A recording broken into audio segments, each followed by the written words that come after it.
This is the Detroit Sports Podcast Network. Detroit is the greatest! Straight up light you on fire for a coney dog right now.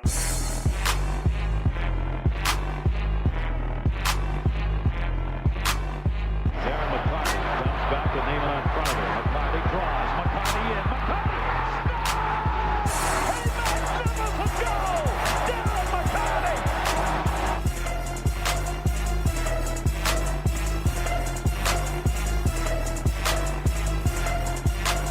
Stafford takes, throws, end zone, Calvin, touchdown, Detroit Lions! Motor City Sports Rant, DetroitSportsPodcast.com. How's it going, everybody?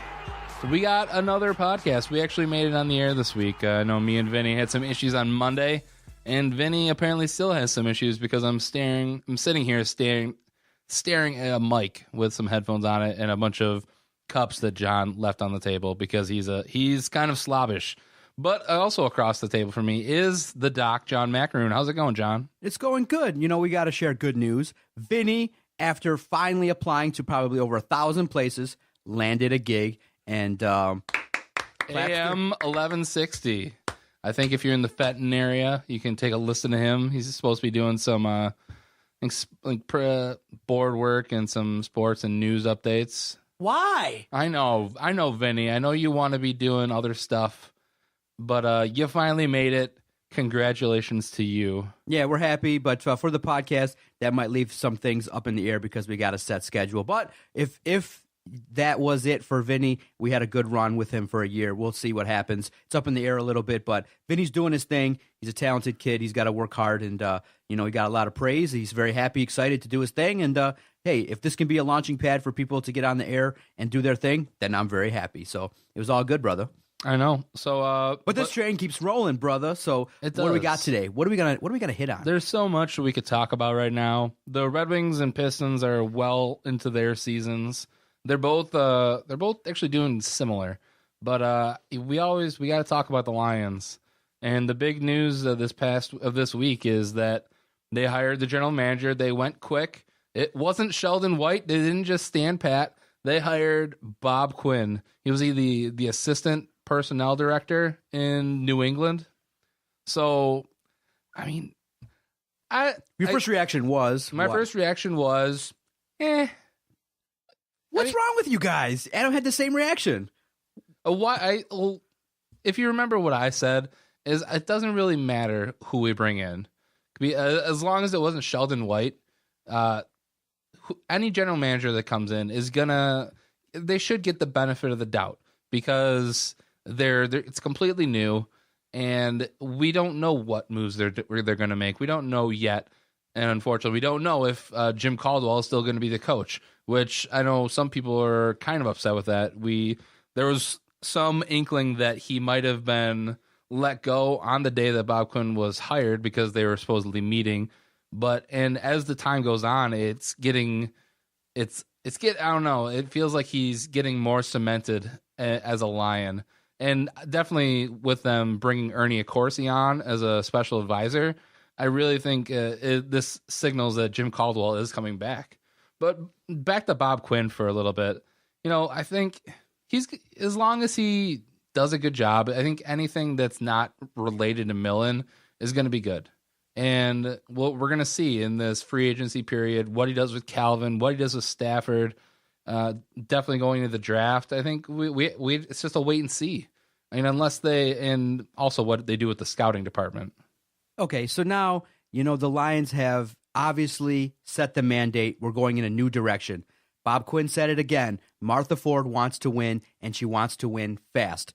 This move is a great move. You go to the premier organization, and you pluck a guy who was groomed to do this job. The only knockback on it is that he's never been a GM before, but just by his initial press conference, by the fact that when you look at his resume, he's got everything in place, I believe, to make solid choices and help this team go to where they need to go. You first start off with scouting and bringing in the right talent, and you go from there.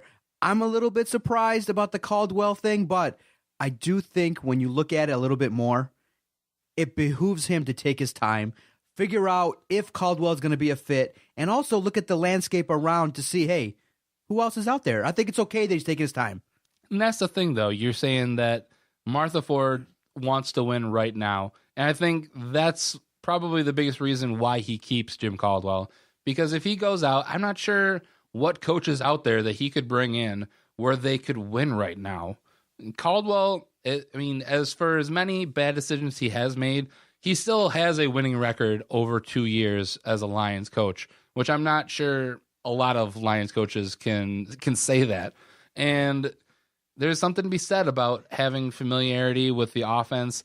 And we haven't heard anything about Jim Bob Cooter being interviewed elsewhere. So I think that's another big thing. If Jim Bob Cooter and Terrell Austin are both back here, Jim Caldwell is still the coach. I think that gives this team the best chance for success next year because of the familiarity. Unless if we go out and get a whole brand new coaching staff, it's going to be another year of learning for Matt Stafford.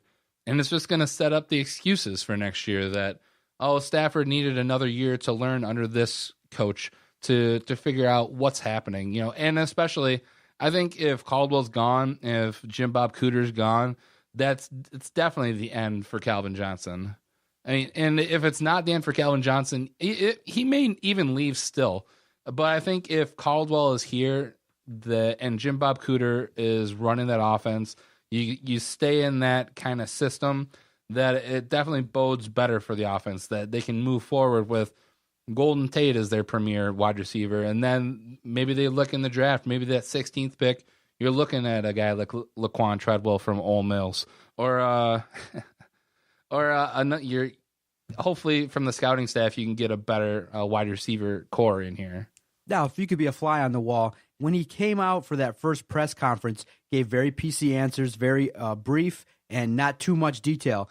And it was very interesting. But the part that maybe you want to know going forward with the head coaching search is he more of a guy that likes an offensive coach or a defensive coach or a blend? Because now news came out on Thursday that John Robinson is going to probably take over that GM job in Tennessee, and his attachment is going to be to Josh McDaniels. So that name might go off the table. So that now you're left with Matt Patricia, who's the defensive coordinator there at New England. Is that a guy that's going to be potentially on the radar?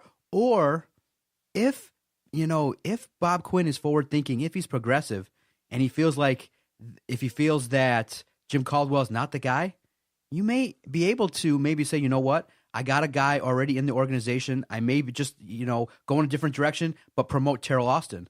So you haven't heard that news yet. That may be rumblings, but by all accounts, when you talk to people and you say, hey, what are you thinking? Most people think Caldwell is going to stay, just based on the fact there really isn't that candidate out there that's going to blow you away. And what I'd like to see, I think Terrell Austin, he's going to get a head coaching job at some point. Definitely with the Browns hiring Hugh Jackson, I think that was probably the big place that he might have found his niche.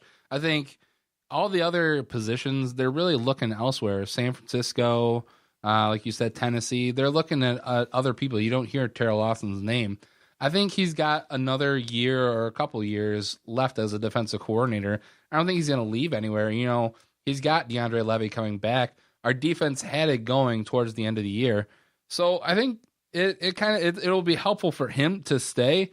And I think Bob Quinn should take a look at that. If you keep Caldwell again, maybe not sign him for, I don't know, what is he under contract for how many more years? I believe it's 1 or 2 more years with the club. I believe it's 2 more years, maybe 1 guaranteed, 1 with the club option. I'm looking into it now. So, I think that'd be good. I think you bring back Caldwell. You let him finish out his contract, and then next year you see what happens. And it gives Terrell Austin another chance, another year as a coordinator. Because I think what people kind of forget about Terrell Austin is 2 years ago, he was just a defensive back coach.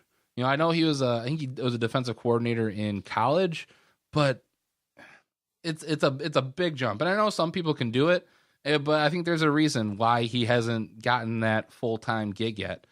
And I think it would be more times than not, I remember reading somewhere that defensive coordinators who go into head coaching jobs, they have more success than offensive coordinators. So I think it would be a great option, because then we have Jim Caldwell for another year. And I think next year we're going to hopefully have an easier schedule. And, hopefully we get to the playoffs. I've predicted them to go to the playoffs.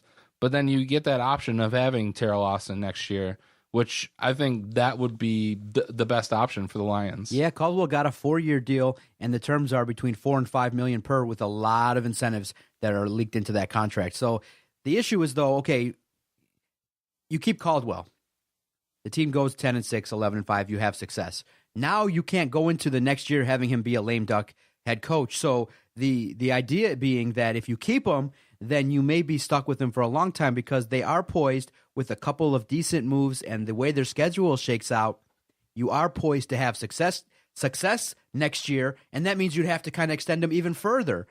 So that's why most people who are looking at it, when you have a new general manager, you want the guy to come in and, really kind of reshape things in his own vision.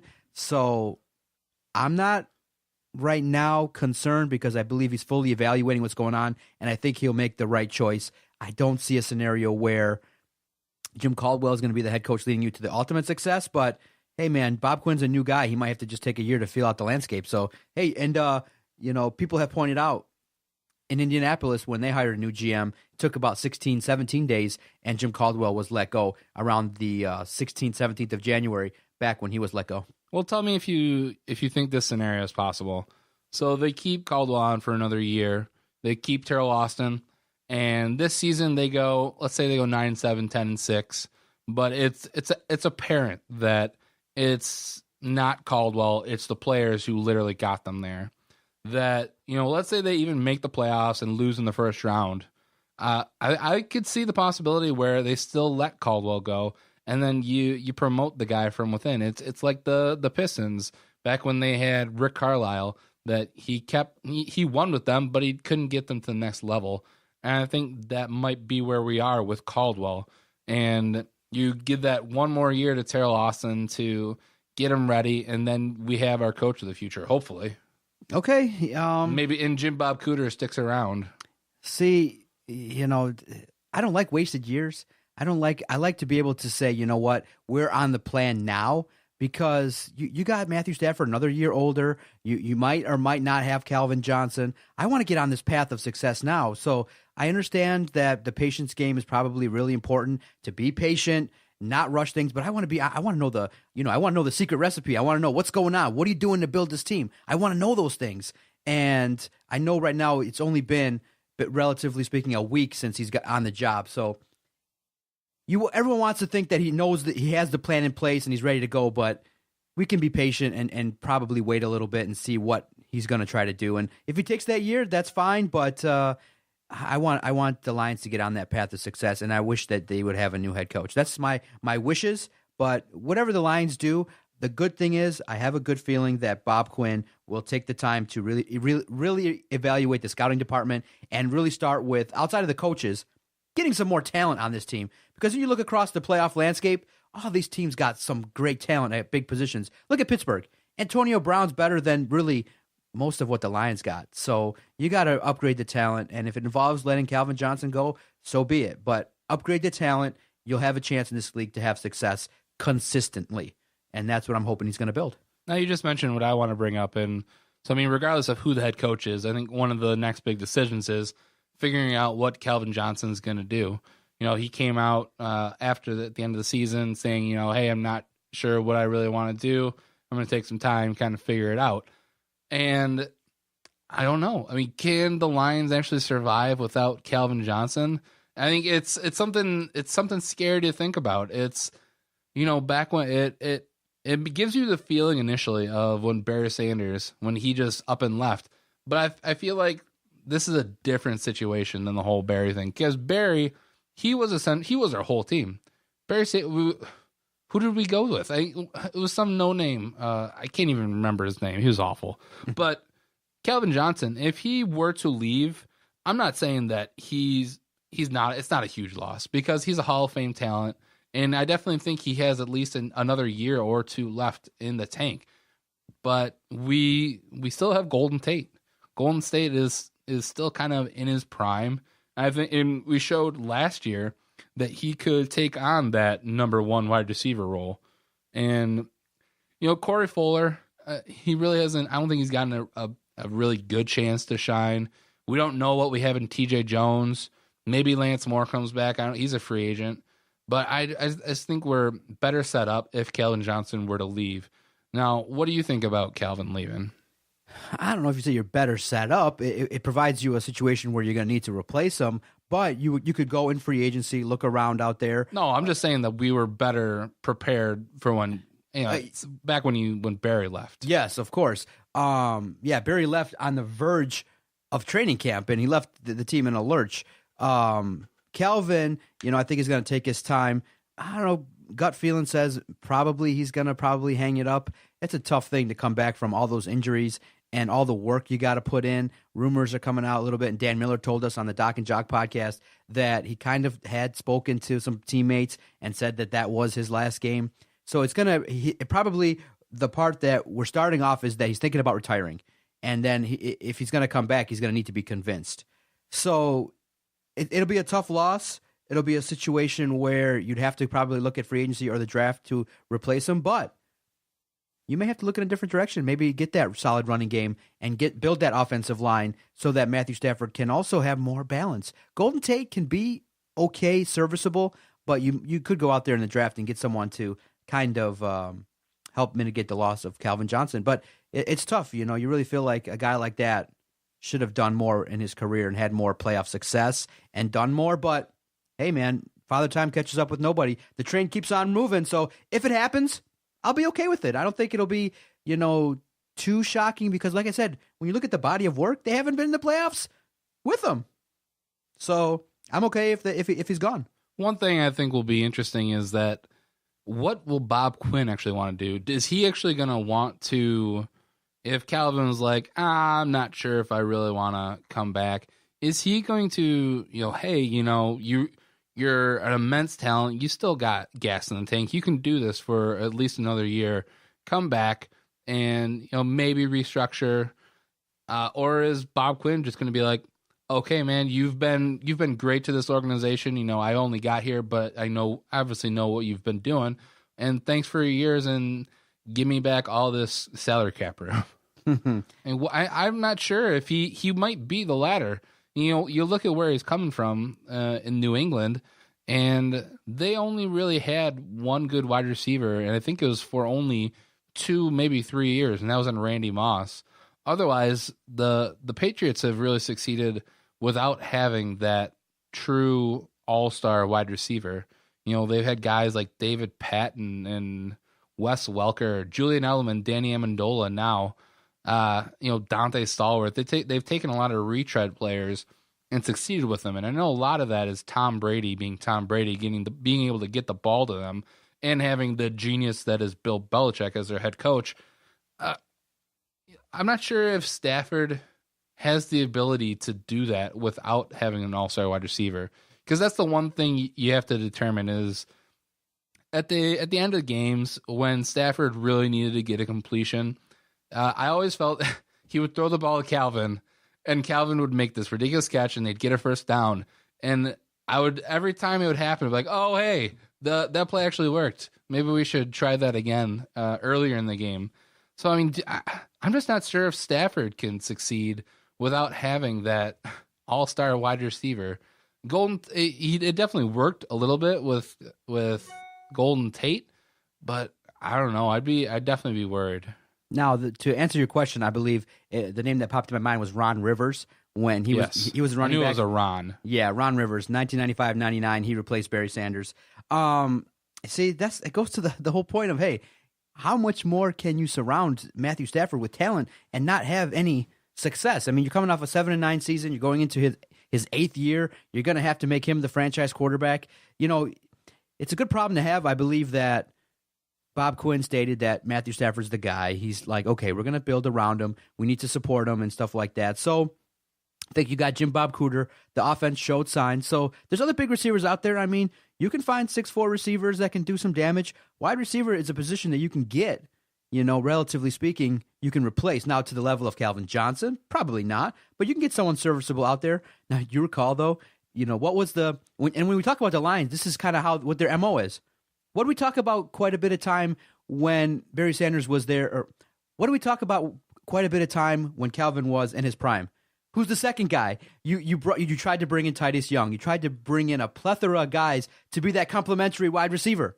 It didn't work out. And now he's gone, and you're like, oh, okay, great. And now you have a running back, but you don't have an offensive line. So what we're looking for is, let's build consistent talent across every aspect of the team, and let's have some success. That's all we're asking for. It doesn't seem like it's all that difficult, just to kind of say, okay, for Matthew Stafford, give him an offensive line, give him a nice running back, give him some talent at wide receiver, and let's see what happens. So replacing Calvin Johnson is never going to be easy, but I do believe that Bob Quinn can go find someone. Yeah, and there's pieces out there in free agency. There's none of these guys that they don't sound, when you hear the names like Ruben Randall, and he's a third wide receiver from New York. He's been thrust into the second wide receiver position this year with the injury to Victor Cruz. I think Ruben Randall, that would be an interesting pickup. Keyshawn Martin, an old state guy, he's on New England right now. Jason Avant, Nate Washington, he's a guy that's been around the league for a while. Marvin Jones from Cincinnati. I think the big name out there is Alshon Jeffrey and Percy Harvin, but I feel like if there's any wide receiver that's going to retire, he should retire. So the question we got to ask before we go to break is, can Golden Tate be a number one? Or do we have to look for a complimentary receiver and let Golden be the number one? I'm kind of the opinion that if Golden Tate's the number one, he can kind of easily be bracketed off and kind of taken away. I believe his role perfectly is to be the solid, entrenched number two. If you have a number one that can be a deep threat, that can, open up scenarios where Golden Tate can run some routes in the middle, run some routes to the sideline, he can get yards after the catch. I believe Golden Tate's not a number one. That's my opinion. See, but what I think that the Lions could do, though, is kind of like the Patriots. You need to have multiple receiving threats. Do it like what Seattle does. Do you have who knew Doug Baldwin would have blown up like he did at the end of the season? But they have a bunch of no-name receivers. I think you could easily go out and get. I think what you have Golden Tate, and he's an underneath guy. He's a guy who he gets yak. You throw a short route to him, and he'll make more big plays. And I think what Calvin was, but I think because he was so many times double covered, he was the deep threat. You told him to run a streak route, and you just toss the ball to him.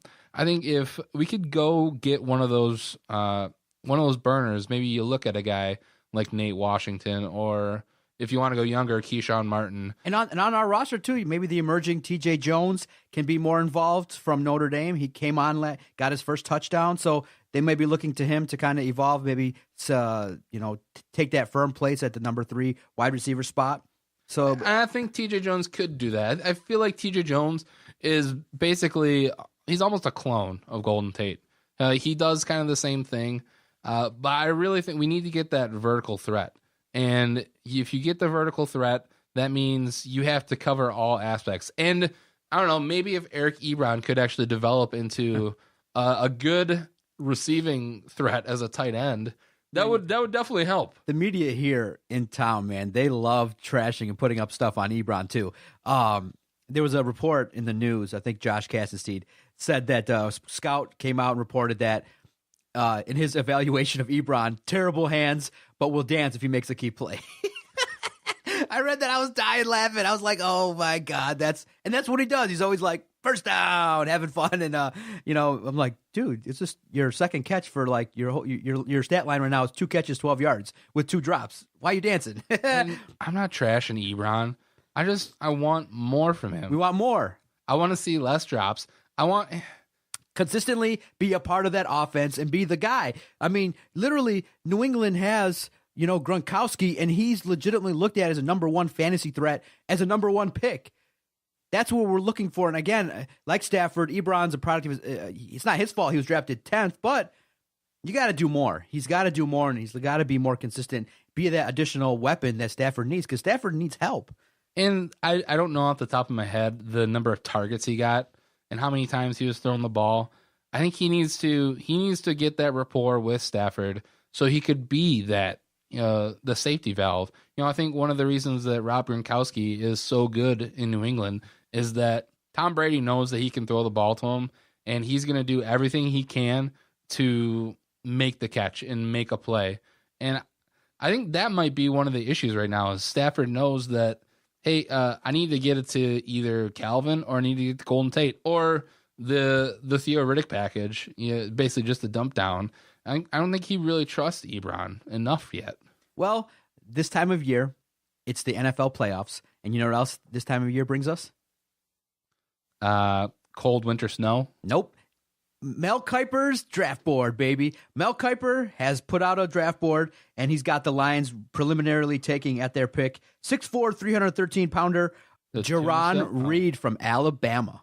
So anybody from Alabama, not bad. That's a need because most people are thinking that Haloti Ngata came on in the second half of the year, but well past his prime. Not a guy who's going to contribute, so maybe defensive tackle is going to be their initial target in the first round. But Mel Kiper's board, baby. It's that time. It's that time to kind of peek in who the Lions are going to get and how Bob Quinn shapes that draft. It's going to be exciting stuff to look at. It is that time to look at that. I know I've seen that guy from Ole Miss, the Laramie Tumasil or something like that. Mm-hmm. I think he might go a lot earlier. But, yeah, offensive line, defensive line, that's probably where they're going to be looking. And depending on if Calvin stays or not, I think wide receiver definitely becomes a big thing that they're going to look for in the draft. But I think that kind of wraps it up for Lions talk at the moment. We're going to take a break. When we come back, we'll talk some Pistons and Red Wings. Maybe we'll throw out, we'll talk a little about Michigan State and where they finish in the rankings and where some places are ranking them in their too early predictions. And you're listening to the Motor City Sports Rant on DetroitSportsPodcast.com. Doc here for FanaticU.com, one of our fine sponsors, a sponsor that's taking a chance on our Detroit Sports Podcast Network. Go visit FanaticU.com, Detroit Sports official outfitter and the official outfitter of the Detroit Sports Podcast Network. FanaticU.com is a great online store with great gear for all Detroit teams. If you're a fan of the Tigers, Red Wings, Pistons, Lions, Michigan State, go check out FanaticU.com. And when you shop online, when you check out, there's a little spot where you can put in promo code DSP. That's promo code DSP for Detroit Sports Podcast. You'll save 15% off your entire order on everything. Even if it's an item that's already on sale, if you type in that promo code DSP, you'll save an additional 15%. FanaticU.com, Detroit Sports, official outfitter.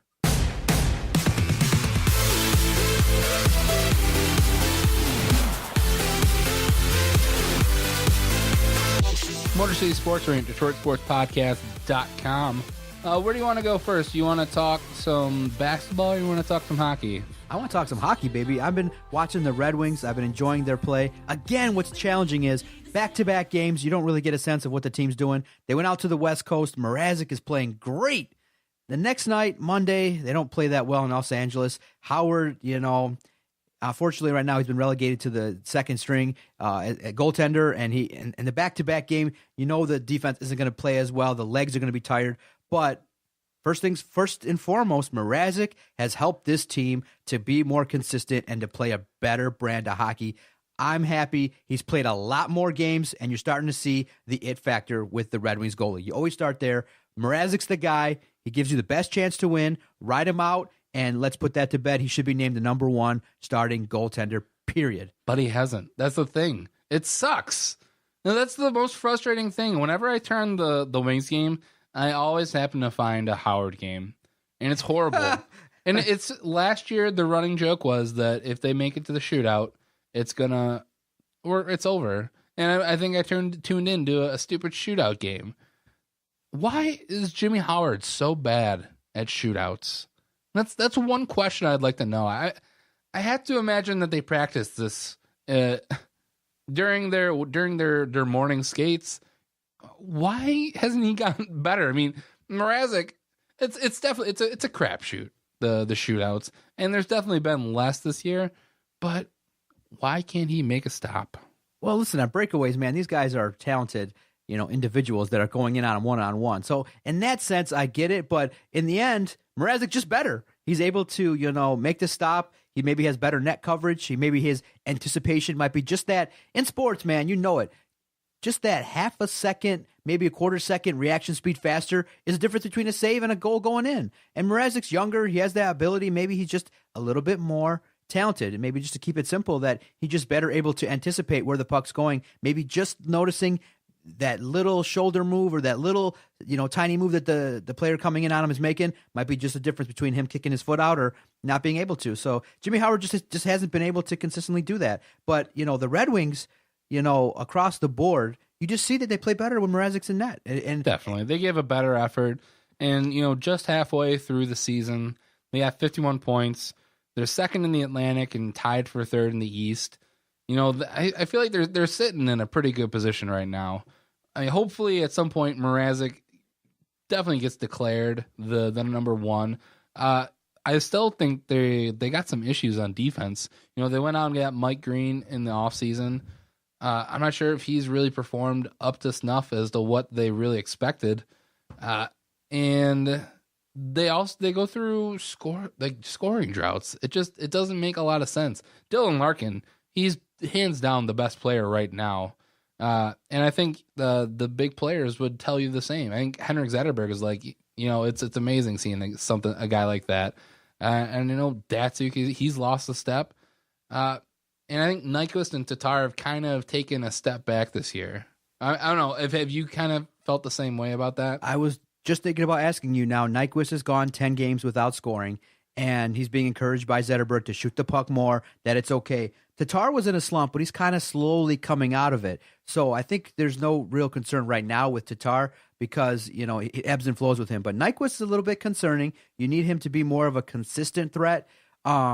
I do believe overall, though, you could look at Tatar and say, hey, and you could look at Tatar and Nyquist and say, hey, guys, we need more. We need more energy from you. We need more point production. We need more, of an ability. We can't just ride Dylan Larkin and, we need more secondary scoring. And that's always been the key is that, and also too, a concern of special teams. The power play is, off and on, and the defense, when you look at it, they're solid in terms of keeping the puck out of their zone. But the part that is concerning compared to the rest of the NHL, when you look at the defense, they're not scoring enough. They're not pitching in the play enough. They're ranked way in the second half of the NHL in terms of defensive scoring. It has to be addressed. You need some help in terms of being more consistent, more consistency in putting the puck in the net from a wide array of positions. Yeah, and I really feel that this team has the talent to get to they're definitely going to make the playoffs this year. I don't think their streak is in any danger at the moment unless they just go on a horrible slump. But once they get into the playoffs, that I would get worried because I would hope Mrazek is the goaltender for the playoffs. But then if they're scoring the way that they are right now, I don't think that they can get out of even the first round again, which with it being Blashill's first year, would you be okay with a first round exit or do you expect more?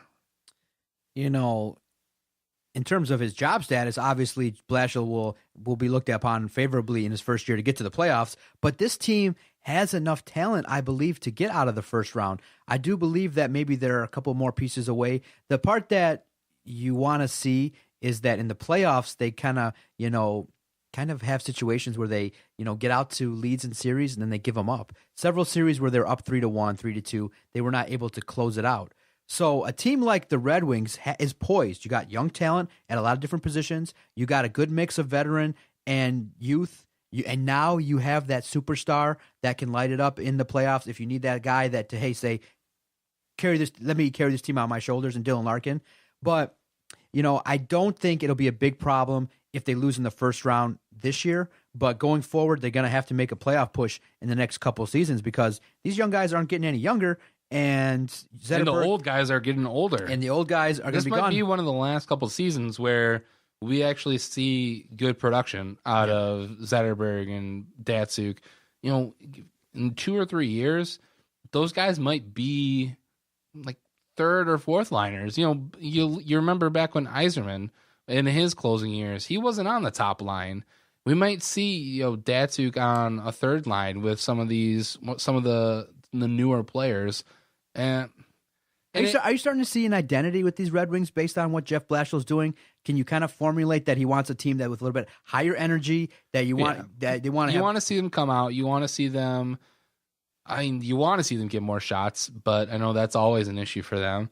But they're a fast team, and I think that's where the NHL is headed. That's where it is right now. And it's a fast paced game. It's not as much about puck control. It's a lot about being able to dump the puck and being able to chase it and recover it in their zone. And these are veterans. They're not going to be able to keep up for much longer. And that brings up some rumors of the trading for Steven Stamkos. He's a center, I think, in Tampa Bay. I know he's had a couple down. He's had a down year a little bit, but he's definitely he's a great talent. But the rumors have been that we'd be trading away a buttload of our young talent. Now, how do you feel about? Before I give you any scenarios, what would you think about bringing in Steven Stamkos and giving up some of our talent? Yeah, see, the part is that you got to think about is this team like a one player away like a Stamkos of winning the Stanley Cup? You say, well, you would be adding a guy that could help Dylan Larkin, help Zetterberg, help Datsuk in terms of scoring, but you also have the emergence of these younger guys, Pulkkinen, Sheehan, Tatar. So I'm always of the opinion that if you want to improve the team, see what the younger guys can do now in this playoff year. I'm not of the opinion of trading off a bunch of young guys to get, Steven Stamkos. I'm of the opinion, let's ride it out, see what we can do with this version of the Red Wings, and then go from there. If it involves trading Anthony Mantha, I would like to see him play for the Red Wings, but depending on the number of players that you have to give up and draft picks and things like that, I'm of the opinion, go with the guys that brought you there. I don't think you need to trade for a Steven Stamkos. I would always lean on a defenseman that can that can lead the power play and score. I wouldn't hate Steven Stamkos here, but yeah, it would definitely have to come at the right price. And the Mantha and Athanasiou, those are two guys that I'd be okay with letting go, because Mantha's been there. This is his second year now with the Griffins, and I think it was you could see that it wasn't going to be right away that he was going to just make that transition from the Quebec Junior League to the AHL. So, and Athanasiou, he was nice, and they're both young players. But if you're going to get that great talent, you have to give up somebody. The issue then comes, you're probably going to have to give up one of those guys that's on our team right now.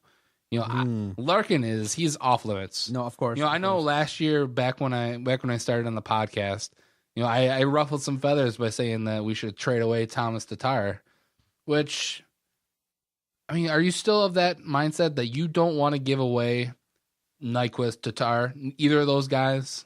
Well, it's going on now a couple seasons in the playoffs where they've had a good decent regular seasons, you could say. They've gotten to the playoffs and then kind of whittled away and didn't do nothing. If you look at Stamkos' stats, I might be having to shake my head here and looking at putting together a trade offer. 43 games in, 20 goals, 13 assists, 33 points, but he's a -4. So, but he's a solid player. He's only 21 years old, 6'1", 194.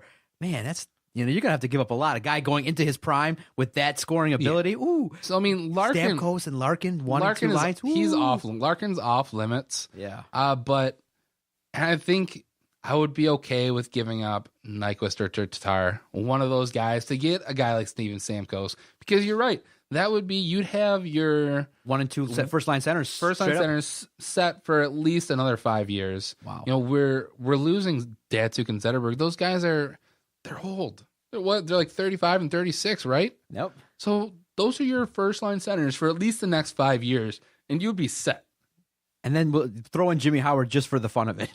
Yeah, get him out of here. Give us a bag of pucks for him. Well, I do believe, though, and looking at it, Kenny Holland hasn't made a blockbuster like that in a few years. So if he wants to make a splash going into the next couple years with that new arena, that might be in the mindset of, hey, now we have a blockbuster. We got a young talent in Dylan Larkin. You might want to bring in another box office guy like a Steven Stamkos. They may be willing to do it. Now, before everybody who's listening to this tweets in at Detroit Sports Podcast, We'll throw out a poll and see on Detroit Podcast. Before everybody tweets in and says, Let's see what they that say. guy's crazy again for wanting to give up this. Now, I know Stamkos is going into a free agency year, and that's one of the big reasons that they're looking to trade.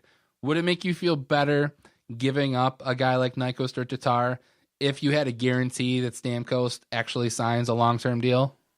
Yeah, I would do it. You would do that in a heartbeat.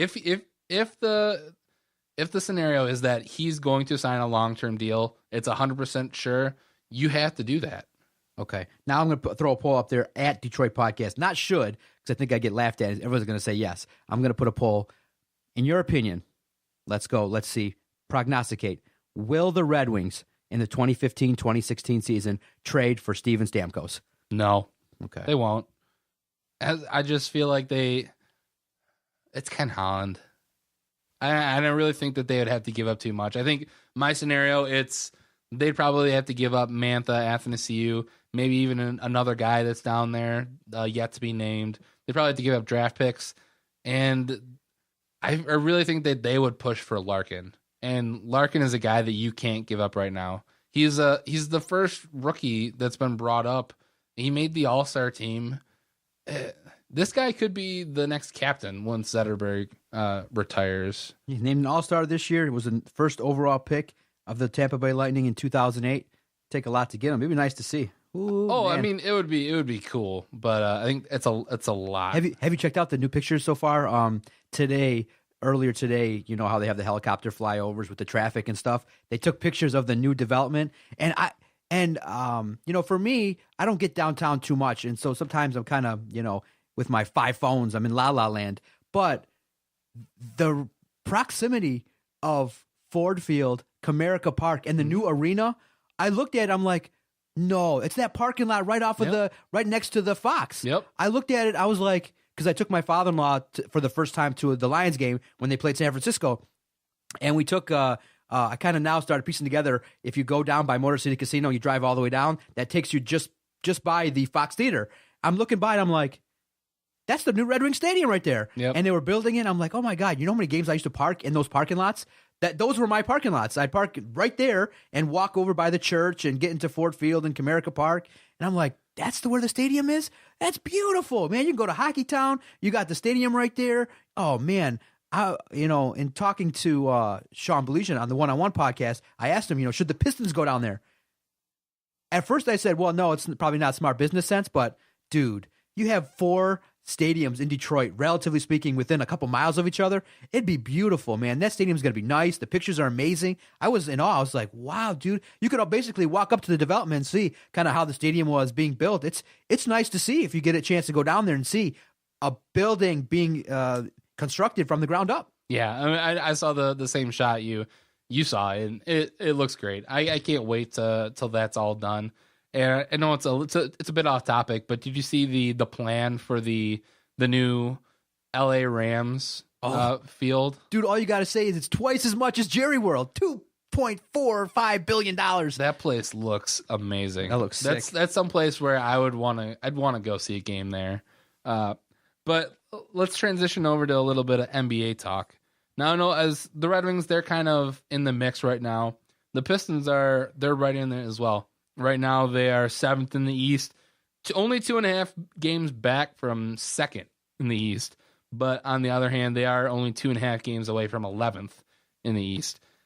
And I'm not sure if they're trending in the right way right now. They had the game against the Spurs just recently, and kind of that's a master's course right there. That's a PhD course. Oh yeah, and anybody going up against the Spurs is going to have a hard time. Tony Parker lit it up, 31 points. Woohoo! I think they're flying under the radar because the Warriors are doing so good, but I think the Spurs are almost having as good of a season with a bunch of seasoned veterans. But back to the Pistons, they have a tough stretch coming up here. They got the Grizzlies tonight, and then they have the Warriors on Saturday. It's tough sledding right here. I think if you could see them, between the Grizzlies, the Warriors, they had the Bulls and the Rockets next week. If they could go 2-2 in here, I would be happy because I'd like to see them put up a fight against the Warriors. Oh, look, there's Reggie. There's Andre Drummond missing another free throw, down to 35.5% free throw shooting. Now, listen, like I said, simpleton. I watch sports, and I can tell you what I see. Reggie Jackson, Andre Drummond are the heartbeat of the team. If they play well, if they're playing solidly on both fronts, offensively, defensively, the Pistons have a chance. Right now, what you saw against the Spurs, Reggie Jackson and Andre Drummond defensively looked like they were a little bit off in terms of getting to where they needed to be on the defensive side of the ball. So, and Stan Van Gundy is coming out, and he's just like, I need more from Andre. He needs him to dedicate himself to shoot better free throws. He needs to dedicate himself to play better defense. He's got to work better with Reggie Jackson, and those two guys got to lead this team. It's a straightforward, kind of simple solution here. Reggie Jackson and Andre Drummond have to be your two best players night in, night out. When they're not, they're going to struggle, even if it's against lowly teams. Now you're going up against the great teams like the Spurs and Golden State. You got to step it up. Now, do you think this is something that they could actually fix mid-season? Or is this something that we may have to kind of ride out the rest of the season? Because you always hear about players going in the offseason and really working on an aspect of their game. Is this something that we could see a turnaround? Because I'm not so sure. I think this might be the team that we're stuck with this season. I'm not sure how much better Reggie Jackson and Andre Drummond can get on defense. And we can only rely so much on KCP for... I mean, he's been a great defender this whole season. But that's a guy that you also want to see get it done on the offensive side of the court. But now, Jason, when you watch a basketball game, you expect night in, night out, a solid effort and putting forth the willingness and motivation to fight hard night in and night out. Now, with young players, that's the hardest thing. Is that in most situations they're going to play well. But can you consistently have that fight over the course of an 82-game, stretch of time? So that's what younger players have to develop, is that consistency in terms of fighting hard, putting forth that energy. I mean, you play against the Spurs. You come out in the second half and you look listless. You look like that you don't have any energy, that you don't have any fight. Tony Parker's doing whatever he wants. That's a sign also, too, of youth, is that the energy and motivation night in, night out might not be there. So I do believe that over the course of the season, Stan Van Gundy will drill it into them that you have to have that effort night in, night out. Youth, I understand. That's why we question Reggie Jackson's contract and the money that was spent, is that you have now given this guy a bunch of money and he hasn't consistently been a starter and consistently led a team. And now you're starting to see, okay, if he struggles, the Pistons are screwed, man. I kind of feel, and you tell me if you feel the same way, we need to have a leader on the team. It's just like the Lions, yeah. The Reggie Jackson, I think he's still a little young, and I think he could develop into a leader. And Andre Drummond, I think he's even younger than Reggie Jackson, and I just don't see him as being that emotional leader. And you look at the Golden State Warriors. I don't see Steph Curry and I don't see Klay Thompson as being the leaders of that team. It's Draymond Green. Draymond Green, he's the heartbeat of that team. He's not the best scoring wise, but he comes in night in, night out. Intangibles. Oh my God, dude. I mean, and he's great at trash talking. You follow his Twitter account? No. Dude, he beefs with everybody. People that, minorly beef about, or talk about Michigan State, he's on them. He's a good Twitter follow. Draymond Green, Money Green, I believe it is. Follow him on Twitter. It's cool. So I mean, all the people who were like, "Oh no, Draymond Green, he wouldn't be that great here as a Piston." Oh yeah, we needed Draymond Green. It would have been amazing if we would have gotten Draymond Green. But you look back at the going to work Pistons. I feel like there was a big difference once we made the trade for Rasheed Wallace. Oh, he was kind of that emotional guy on the bench.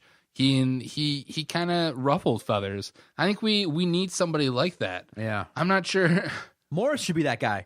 Morris should be. You would think so. You would think a guy like that. But see, now here's also, too, the other side of the story.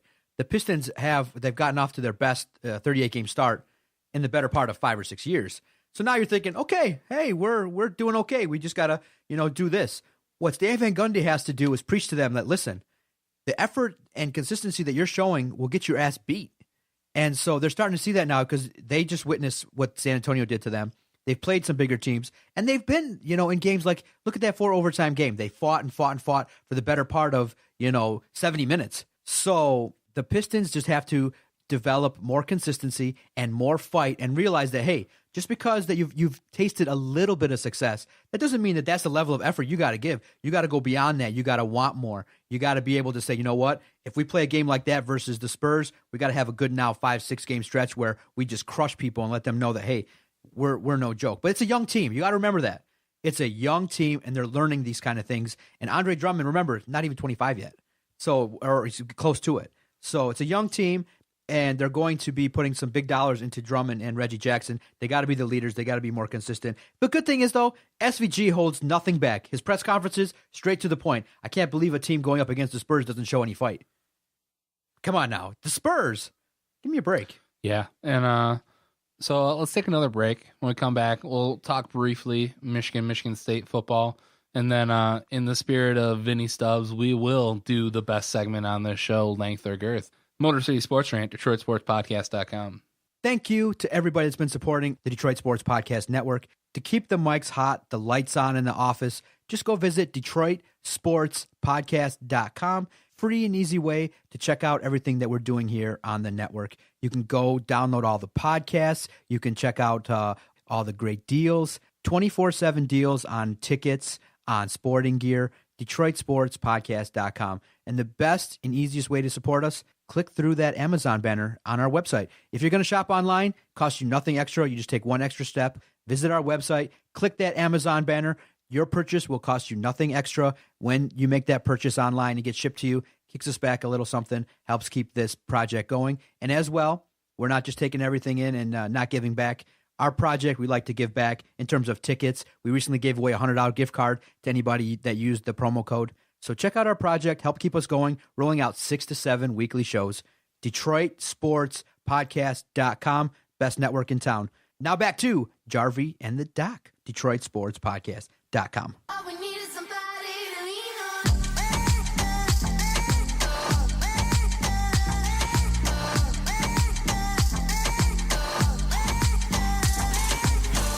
on. Motor City Sports Rant, DetroitSportsPodcast.com. I know I'm a little depressed because the college football season is over. Dun, dun, dun. Great game, bro. Woo. It was a good game. I wanted to, and I hate Nick Saban. I really do. Like when he did that onside kick and he had that smirk, I wanted to punch him in the face. Oh, come on. Get out of here. I felt it was. That's what swagger means. Part of baby. it is because I wanted Clemson to win. Okay. And it was kind of the same feeling as when it was the Colts Saints Super Bowl.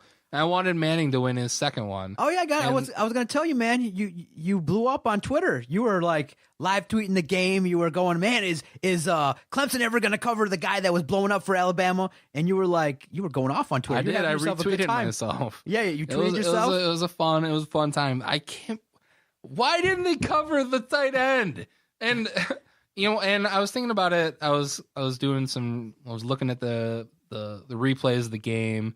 And kind of reading some articles talking about O.J. Howard, the tight end, and how he's like, oh, he was like a 5-star recruit. He was like the number 16 football player in the nation when he came out. Jason had damn near half the team at Alabama's a 5-star recruit. 60 of them. I get that. 60 of them.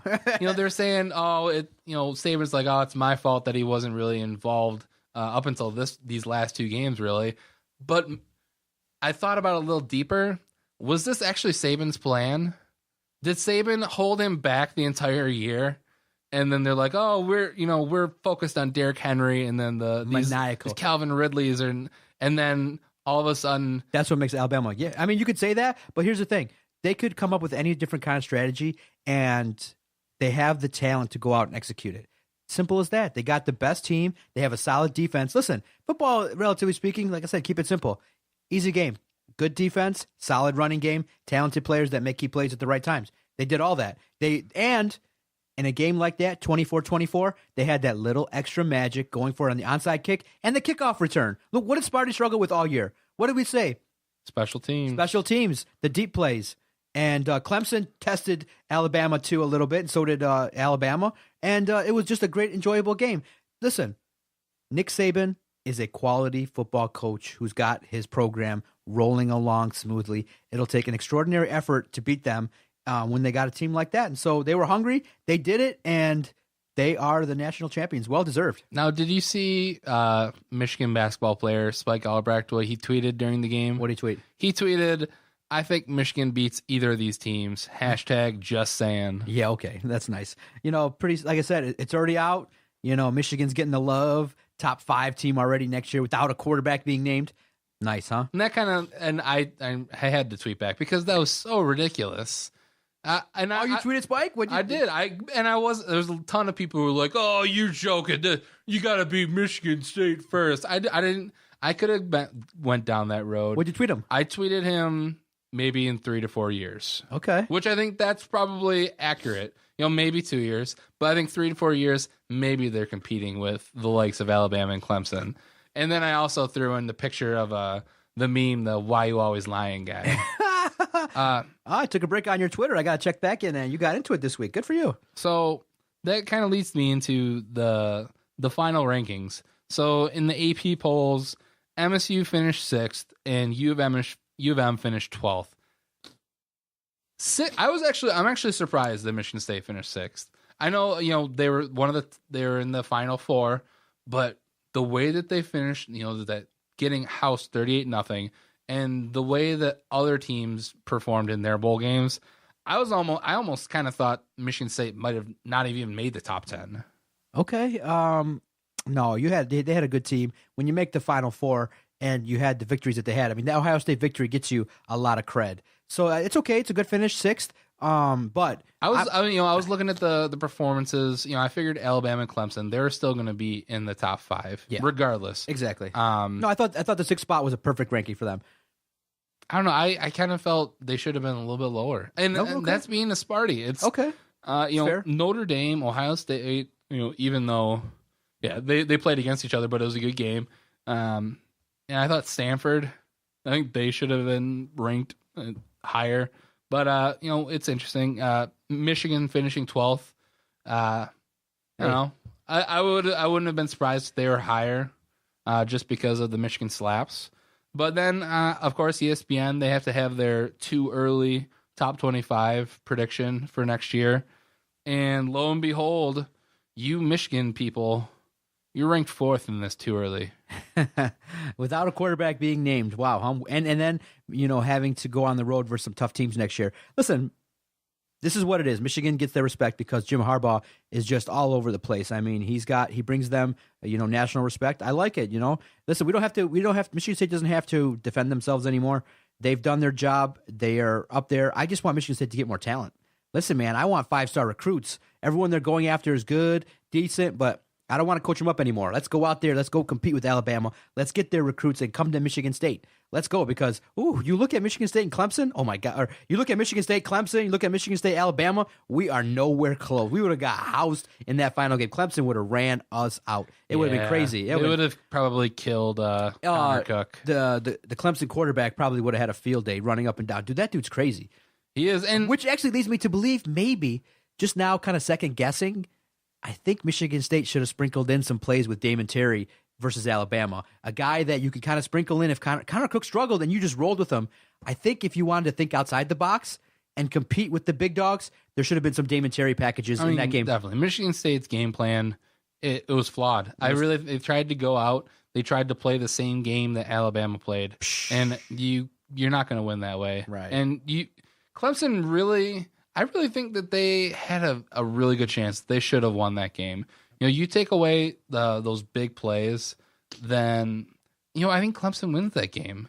Yeah. You take away the stupid OJ Howard plays. You take away the kick return. I think it's a lot closer game because Deshaun Watson was playing out of his mind, and you can also point to that neither of those defenses played very good. So, but I don't discredit ESPN for putting that ranking out there. Michigan, listen, they draw attention. If you put them up there, and if you believe it or not, they're going to get you some loves and clicks and all that. Yeah, good stuff. Michigan 4th, Michigan State ranked 14th. Do you think that's a little disrespectful? 14th? Listen, both of them are going to have challenges without with what they lost. So Michigan State, listen, rankings don't mean nothing. Nowadays, don't mean nothing. You win, you're in the playoff. It's not a poll. They could put Michigan State out of the top 25. Wouldn't matter. And Michigan State's going to have a tough, non-conference schedule. They got Notre Dame and BYU. So, I mean, if we are to go into the Big Ten undefeated, I think we're definitely in the top 10 at that point. Yeah, so whatever happens. I'm in full agreement with the philosophy of, hey, the games are played on the field now. You win the Big Ten, you win the division, you win the Big Ten championship. You're in the playoff. It was shown they didn't pick, and it fell. They didn't pick another team over Michigan State. So I'm pretty happy. I'm satisfied. I just want more talent, dude. And I don't care. Listen, they can put Michigan number 1 for all that matters. They're still going to play each other, and this year they're going to play at Michigan State Stadium, so in East Lansing. So that doesn't change. Michigan State can be ranked 1A. Jim Harbaugh can sleep at every recruit's house that he wants. A little creepy, but doesn't matter. You still got to show up there and play Mark D'Antonio at East Lansing and then at the Horseshoe there in Ohio State. So go ahead. Let's see what happens. So that will bring us to, it's that time of the show. Dun, dun, dun. What time is that? What time is that? It's the time for the best segment of the show. It's time for length or girth.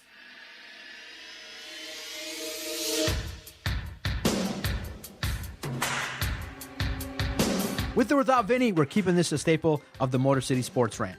What's up? Question number 1 on length or girth.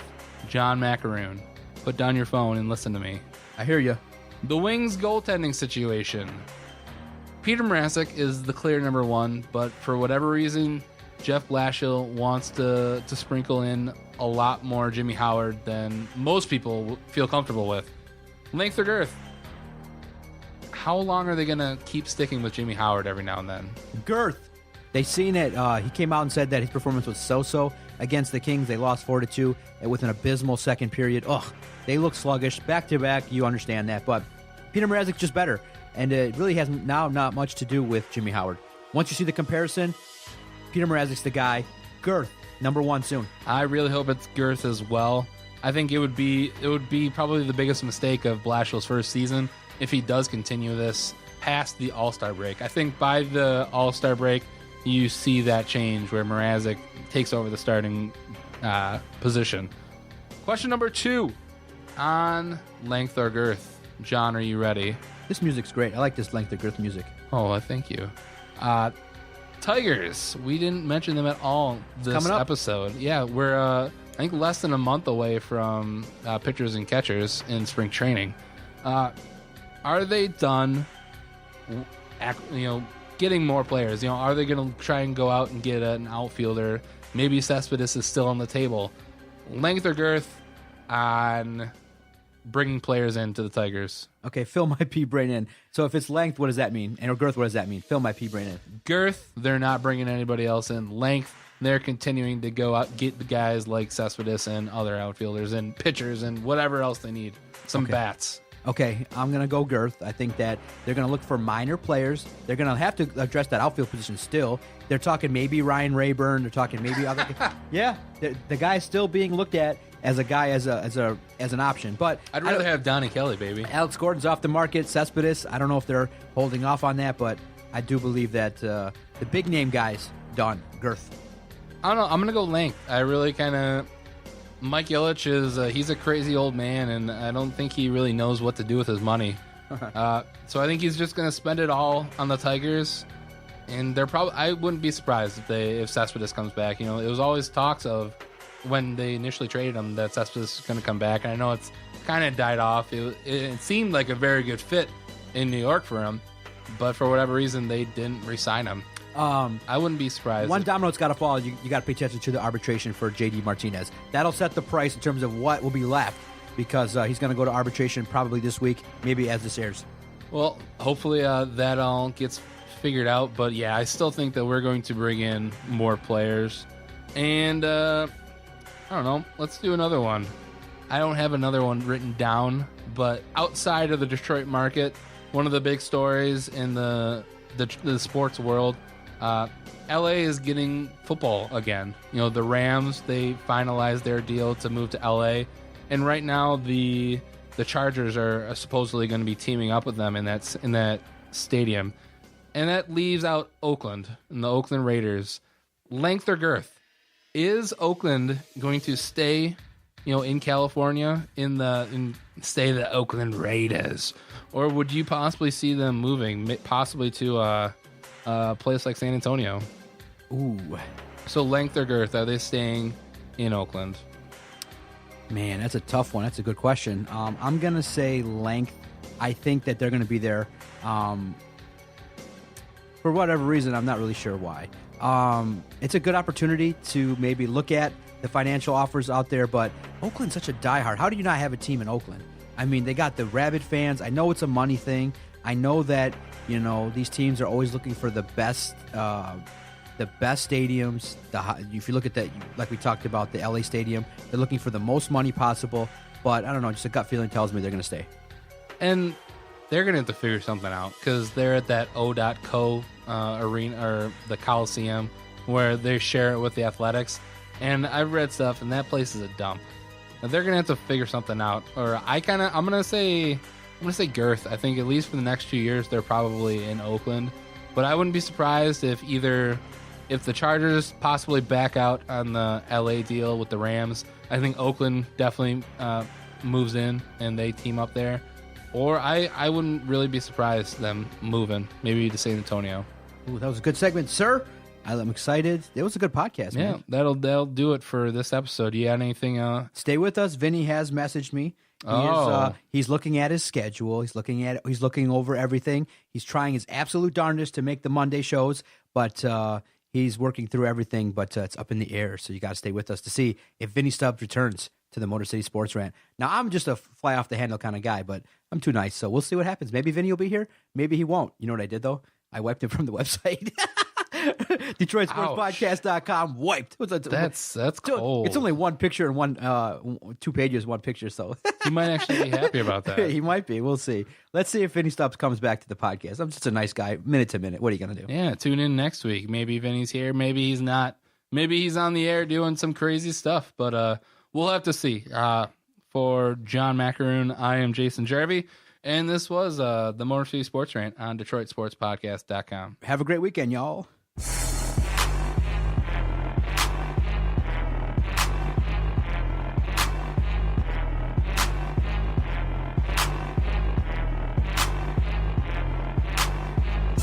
Okay, nice, idiot. You. Bye-bye.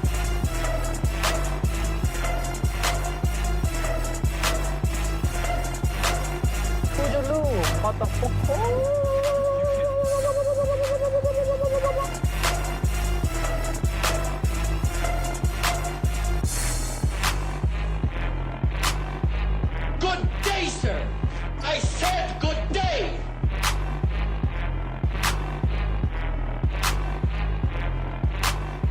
All right. Take care now. Bye-bye then. Loser.